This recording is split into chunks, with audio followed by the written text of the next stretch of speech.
चाहिँ यो to way ट्राफिकमा ओभरटेक गर्नको लागि ध्यान दिनुपर्ने के छ भन्दाखेरि हामीभन्दा अगाडिको गाडीको स्पिड कति छ, certain distance certain time period चाहिँ अगाडिको गाडीलाई चाहिँ हामी त्यही स्पिडमा फलो गर्दै जान्छौँ। जसरी अहिले हामी यो ट्याक्सीलाई कारलाई अहिले फलो गर्दैछौँ है। त्यसै गरी अपोजिट डिरेक्सनबाट पनि भेहिकल आइराखेको हुँदाखेरि चाहिँ हामीले ओभरटेक गर्न मिलेन। त्यही भएर के छ, जुन अगाडिको गाडीको स्पिड जति छ त्यही स्पिडमा हामी फलो गर्दै जान्छौँ।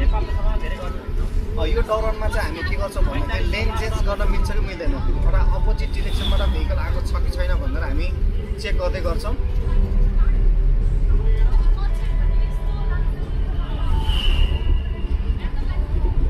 अपोजिट डिरेक्सनबाट आएको भेहिकल छ भनेपछि अलिक नजिकै छ, हामीलाई ओभरटेक साइड डिस्टेन्स पुग्दैन भन्दाखेरि हामी चाहिँ ओभरटेक गर्दैनौँ।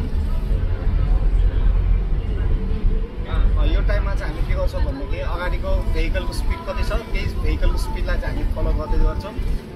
र त्यो दौरानमा चाहिँ हामी लेन चेन्ज गर्न मिल्छ कि मिल्दैन, ओभरटेक गर्न मिल्छ कि मिल्दैन भनेर हेर्दै गर्छौँ।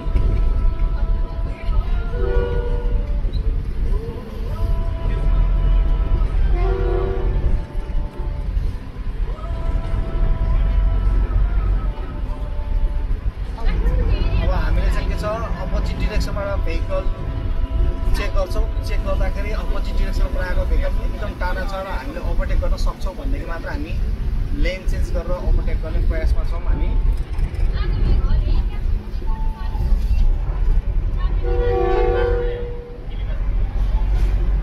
अब अपोजिट डिरेक्सनबाट भेहिकल आएको छैन र हामीलाई ओभरटेक गर्न साइड डिस्टेन्स पुग्छ भनेदेखि स्लो मुभिङ भेहिकललाई चाहिँ हामी के गर्छौँ ओभरटेक गर्छौँ। र अहिले हाम्रो अपोजिट डिरेक्सनबाट भेहिकल आइराखेको हुँदाखेरि हामीलाई ओभरटेकिङ साइड डिस्टेन्स नपुगेको हुँदाखेरि हामीले ओभरटेक गर्न सकेनौँ।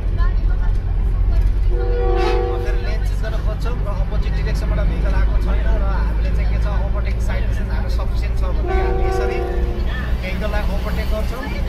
अब यहाँ हामीले सिधै एकैचोटि डबल भेहिकललाई चाहिँ ओभरटेक गर्न खोज्दैछौँ र अपोजिट डिरेक्सनबाट आएको भेहिकल आइसकेपछि हामी के गर्छौँ फेरि ब्याक टु वान लेन आफ्नै लेनमा फर्किन्छौँ। यसरी चाहिँ हामीले के गर्छौँ ओभरटेकिङ एउटा स्लो मुभिङ भेहिकललाई चाहिँ हामी यसरी ओभरटेक गर्छौँ।